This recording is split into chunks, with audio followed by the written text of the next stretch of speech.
Bonsoir à tous. Bon, ça faisait vraiment longtemps que j'avais envie de vous faire cette vidéo.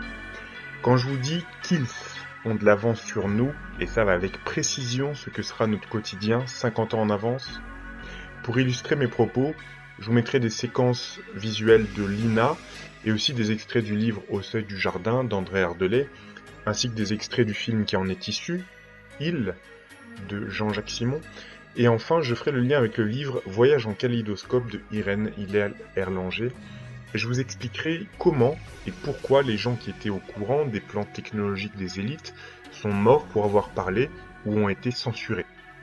Et surtout, pourquoi le fait que certains parlent à un mauvais timing, c'est-à-dire 50 ans ou 100 ans trop tôt, ces gens-là sont effacés de l'histoire.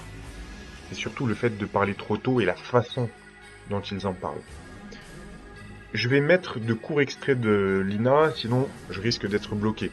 D'ailleurs, c'est une honte, car les archives audiovisuelles françaises, l'INA c'est l'Institut National de l'Audiovisuel, devraient appartenir à tout le monde, étant donné que c'est public et que c'est nous qui payons la redevance audiovisuelle.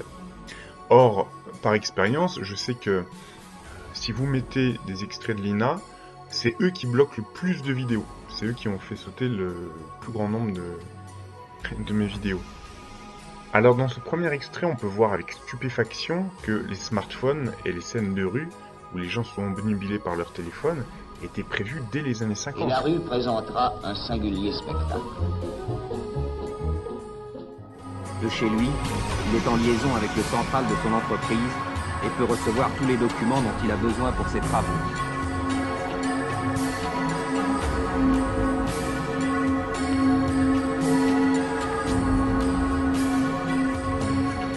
Pour son fils, l'école n'existe plus.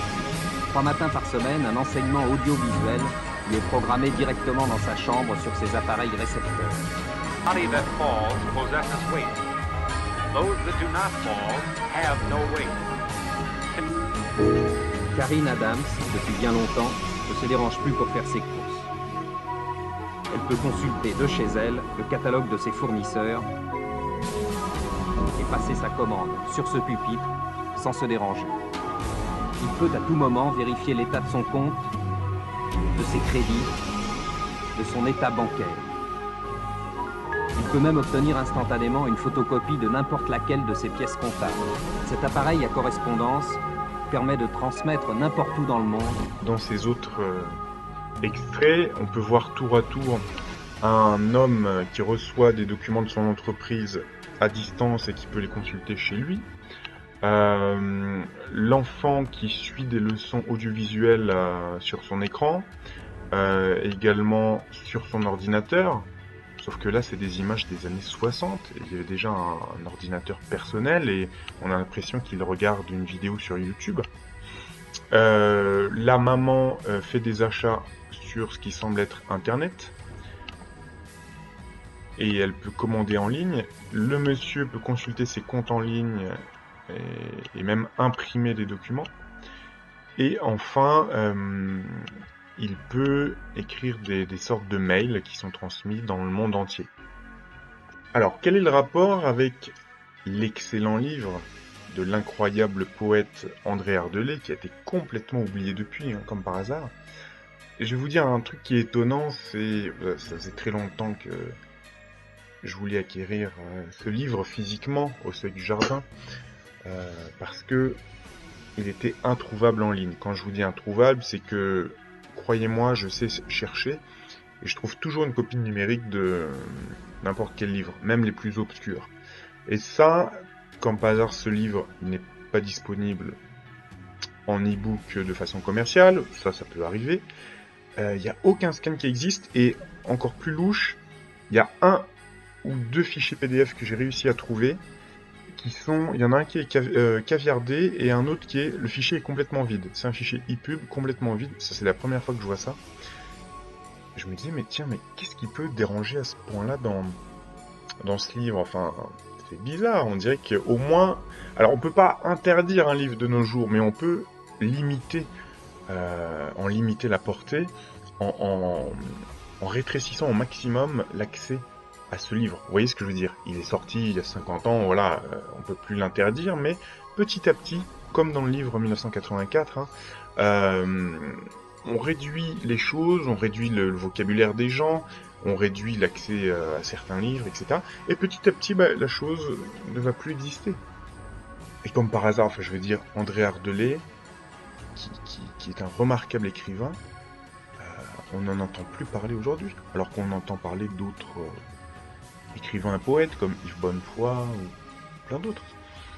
Et je trouve ça étrange, et d'autant plus que donc c'est par Serge Hutin, hein, le premier que j'avais entendu parler de ce livre, dans le livre de Serge Hutin, Gouvernants invisibles et sociétés secrètes, dont je vous ai parlé si souvent.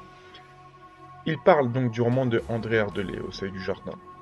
Et il me cite des extraits qui m'avaient vraiment interpellé. Je m'étais dit, tiens, il faut absolument que je lise ce livre. Notamment un passage d'André Ardelais qui disait vous avez pu sentir derrière les successions de gouvernements politiques, vous avez pu sentir une ligne directrice malgré les gouvernements qui se succèdent. Et ça prouve par là même que une élite secrète qui pilote les choses. Hein. Je vous dis la synthèse de ce qui est dit, hein, c'est pas la citation exacte. Et par ailleurs, Serge Hutin, toujours dans le même livre, Gouvernants invisibles, nous parlait de Voyage en kaléidoscope de Irène Hillel Erlanger, dont je vous avais lu l'ouvrage il y a 3 ou 4 ans. Une histoire fort étrange aussi à propos de ce livre. Et je vais faire le lien dans la fin de la vidéo entre ces deux ouvrages. Et comme par hasard, celui-ci est toujours difficile à trouver, et il l'était encore plus il y a quelques décennies, je vais vous expliquer. Donc comme par hasard, ces deux ouvrages, je vous souhaite quand même du courage pour mettre la main dessus. Peut-être pas Au seuil du jardin, physiquement vous pouvez avoir un exemplaire, mais vous pouvez vous lever tôt pour avoir une version numérique. C'est-à-dire pour travailler dessus, hein, c'est-à-dire faut pas se mentir, c'est-à-dire ça va limiter les gens qui font des recherches universitaires ou de simples bibliophiles sur ces ouvrages et qui ne souhaitent pas acheter un exemplaire physique. Eh bien, ils vont finir par laisser tomber et ils vont passer à autre chose. Donc, il y aura une personne sur 100 qui va avoir le courage de finalement acheter le livre physique. Donc, bien sûr, ça limite les choses. Alors, quel est le rapport avec tout ça? Déjà, je vais vous mettre des extraits du film Il, qui n'est pas un film incroyable, c'est juste qu'il a le mérite de reprendre l'histoire du roman Au seuil du jardin. Et il y a quelques passages très intéressants que je voulais vous montrer. Allez, venez vous allonger là. Allongez-vous. Allez. Voilà. Et puis détendez-vous. Allez. Fermez les yeux. Pendant que je procède à quelques préparatifs. Allez fouiller dans votre imagination. Dans votre mémoire. Dans vos souhaits les plus secrets. Allez! On ne supprime pas comme ça les gens comme nous. Vous devriez savoir cela. Nous sommes nombreux, innombrables, c'est le mot. Mais vous voyez comme les choses sont bien faites. Vous autres, vous l'êtes au moins autant que nous. On lutte contre des fantômes au jour le jour, chacun dans son coin, enfin rien. Alors j'ai voulu faire quelque chose, moi. Inventer un coup de fouet. Et leur mettre les yeux en face des trous. Avant qu'il ne soit trop tard. Oui, mais je crois que vous avez trouvé. Et je comprends aussi pourquoi on vous traque. Ah, ce serait tellement beau, maçon. Un monde juste. Hein? Un monde qui voit clair. On ne pourrait pas berner à longueur de vie. Hein? Qui vous envoie? Question sans intérêt. Alors ce sera la manière forte. Il va falloir que Swen ait un accident, quelque chose comme une huître pas très fraîche. Vous voyez ce que c'est? Voilà bien le danger de cette machine. Elle permettrait de voir les choses aussi crûment que je vous vois. d'apercevoir enfin le cœur même des mécanismes d'oppression et de contrainte. Un véritable chef-d'œuvre. Donc, une chose parfaitement intolérable. Vous n'aviez aucune chance, croyez-moi, aucune. Pour qui travaillez-vous? Mon cher maçon, nous vivons dans une société très fortement hiérarchisée, très rigide. Beaucoup de ses pouvoirs s'en trouvent amoindris. C'est pourquoi il existe, il a toujours existé, parallèlement à tous les pouvoirs, toutes les administrations, des organismes occultes, infiniment plus souples et plus efficaces, souterrains, qui restent debout quoi qu'il arrive. Et vous avez devant vous l'un de ces modestes rouages, rien de plus. Maçon, rappelez-vous, si les grands peintres meurent souvent très vieux, c'est qu'ils ne s'occupent que de peindre. Donc voilà la raison pour laquelle cet ouvrage et ce film, alors ce film, moi j'ai réussi à en avoir un exemplaire en VHS, mais ça aussi, je souhaite bien du courage pour trouver ce film. Alors que par exemple plein de films, des petits films obscurs de l'INA des années 60, etc., surtout que c'est une production de l'ERTF, sont disponibles. Et celui-là n'est plus disponible comme par hasard. Donc il a le mérite de reprendre le livre d'André Ardelais. Je vais vous lire quelques passages du livre d'André Ardelais, que j'ai commencé à lire, hein. Vous n'aurez pas tous les extraits, mais quelques passages qui vont vous intéresser. Je cite. Je cherche toujours ce qu'il y a derrière l'intention, si vous préférez, l'autre côté des choses, le but secret. Voilà, je suppose que le monde me propose une énigme. Il me montre une de ses faces, à moi de trouver l'autre, ou les autres. Je ne vois qu'une mauvaise copie, il me faut découvrir l'original. Autre passage intéressant, lié sans doute à une idée de jouet, la réminiscence dilata le présent jusqu'à des zones d'ordinaire inaccessibles. Un petit peu plus loin. Son sujet lui avait été fourni par un rêve dont l'insistance à se reproduire lui semblait un avertissement. Un petit peu plus loin. Ce que proposent vos tableaux, ce qu'ils vous rappellent et me rappellent également, comme s'ils venaient d'un fond, d'un passé commun, encore accessible à certaines consciences. Un peu plus loin, nos souvenirs sont immatériels, hors de l'espace et du temps. Qui sait s'ils s'anéantissent à jamais? Un petit peu plus loin. Le salut réside dans ce sentiment d'être dépossédé de quelque chose qu'on doit conquérir à tout prix. Votre œuvre est là pour vous prouver qu'une vérité subsiste en dépit du temps, en dehors de vous-même. Le paradis perdu ne devient accessible qu'à ceux qui s'en souviennent, et dans le fond, vous préférez votre regret à l'oubli. Renonceriez-vous à peindre contre l'assurance d'une médiocrité satisfaite?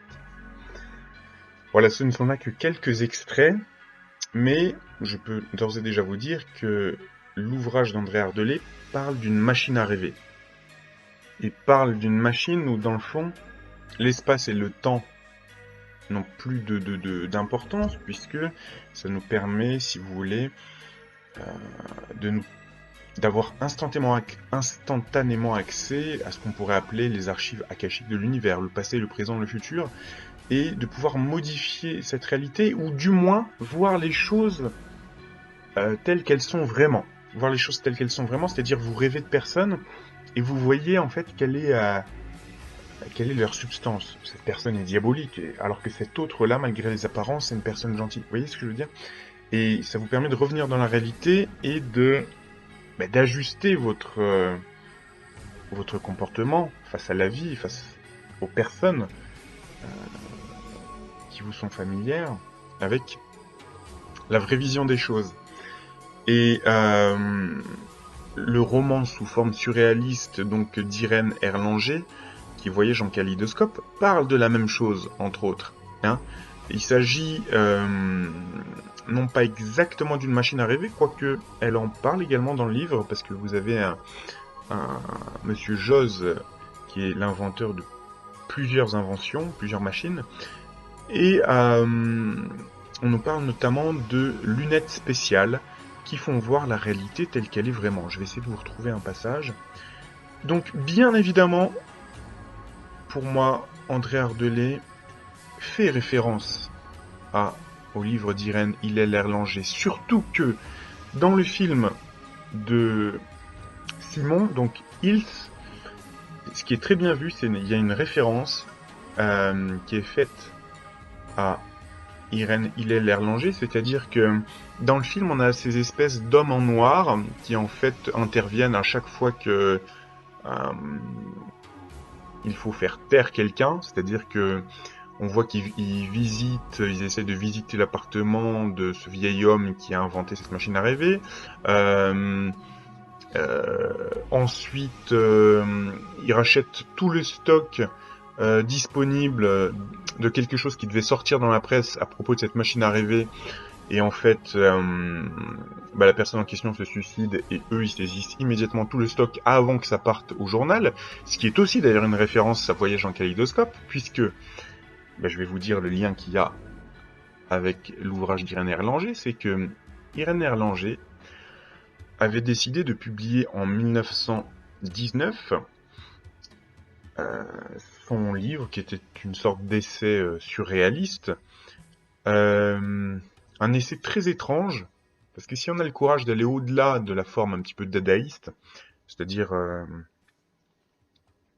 une forme très particulière, assez difficile à comprendre, si on va au-delà de ça, eh bien, il y a des passages qui sont extrêmement troublants, qui nous parlent d'une réalité, enfin si vous voulez, d'objets qui n'existaient pas encore à l'époque, et qui existent 100 ans plus tard maintenant. Puisque non seulement on a les lunettes 3D, on a la réalité augmentée, mais peut-être que d'ici 10 ans, ou plus, je ne sais pas, on aura des sortes de machines à rêver complètement virtuelles, etc. Donc, là où ça devient intéressant, c'est que Irène Hillel-Erlanger s'était mariée à un banquier, mais elle était surtout fille de rabbin. Et paraît-il, son père ou son grand-père, en tant que rabbin, avait même le pouvoir de léviter. Donc, c'est dire que elle avait beaucoup entendu parler, elle connaissait très bien l'enseignement ésotérique de la Kabbale, de la Torah, etc. Et elle connaissait un petit peu les secrets initiatiques de l'univers. Et donc, elle savait ce qu'elle disait, et elle avait décidé, sous une forme un petit peu poétique, de parler de ce qu'elle savait. Et toujours est-il que en 1919, pourtant elle connaissait des gens importants, hein. Il y avait Kees van Dongen qui avait fait la couverture de son essai, si vous voulez, parce qu'elle avait prévu de distribuer une partie à ses invités pour la soirée d'inauguration, et ensuite de diffuser commercialement son ouvrage. Et toujours est-il que quelques mois après, peut-être en début 1920, elle a cette soirée d'inauguration. Elle avait commandé des huîtres pour tous les invités, etc. Et au moment où elle allait présenter son livre, eh bien, intoxication à l'huître. Alors que bizarrement, tous les invités en avaient mangé. Elle mourra quelques heures plus tard d'intoxication.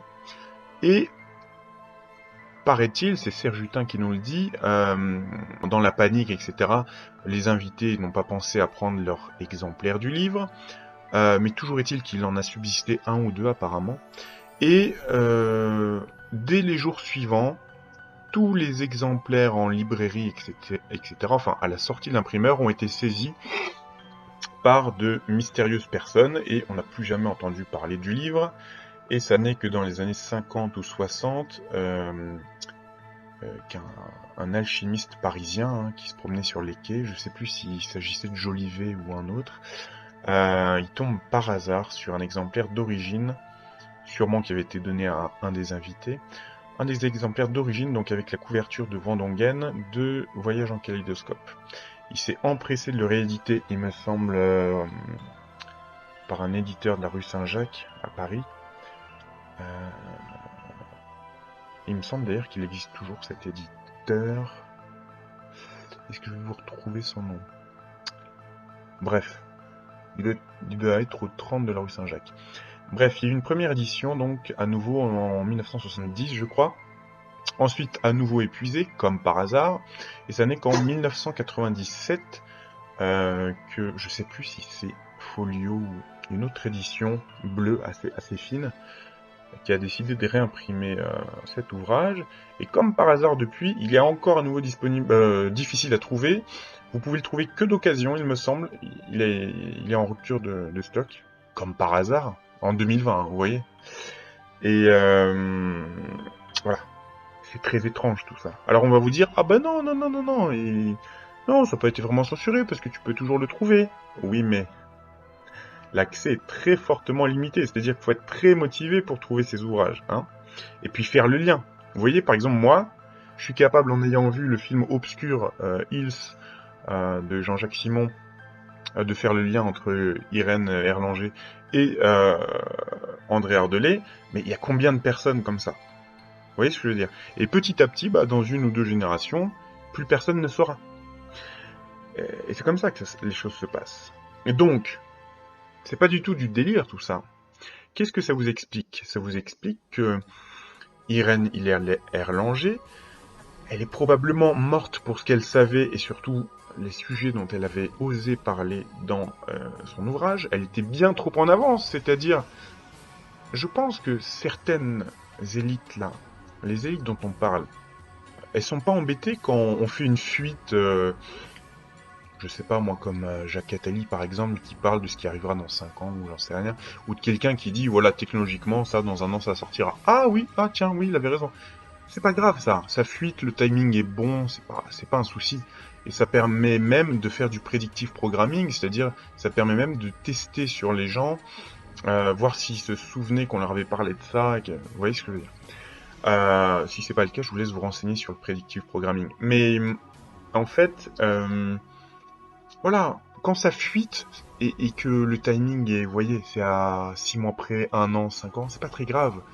Mais quand les choses sortent sans leur consentement, 50 ans ou 100 ans avant, alors là, il y a un problème. Donc, c'était la mort pour Irène Erlanger, et André Ardelais, bah, ils ont plutôt choisi l'oubli, hein, puisque c'était un écrivain populaire pour les Français, mais il était surtout connu comme poète, et puis il a écrit d'autres ouvrages qui étaient moins politiques, moins profonds. Donc, voilà. Parfois, il vaut mieux... vous voyez que le feu s'éteigne naturellement plutôt que d'attiser les choses. Donc, André Ardelais, il s'est perdu dans les méandres de l'oubli, mais... Voilà. Vous avez un petit peu compris que... Ils ont facilement 50 ans d'avance, mais c'est même pas l'avance, puisque c'est eux qui savent ce qui existera dans tel nombre d'années. Donc la question c'est, comment ont-ils ces technologies à des périodes très reculées? Ou alors, est-ce qu'ils ont déjà les technologies et ils font en sorte toujours de garder 50 ans d'avance par rapport aux technologies grand public? Ou alors, est-ce que ils distillent petit à petit, à travers les siècles, les technologies de manière sporadique et progressive, pour qu'on ne puisse pas être choqué et qu'on trouve ça naturel, entre guillemets, dans l'avancement de l'humanité. Et bon, dans ce cas-là, il faudrait parler d'élites qui sont peut-être pas de ce monde-là, ou de la même énergie que nous, je ne sais pas comment dire.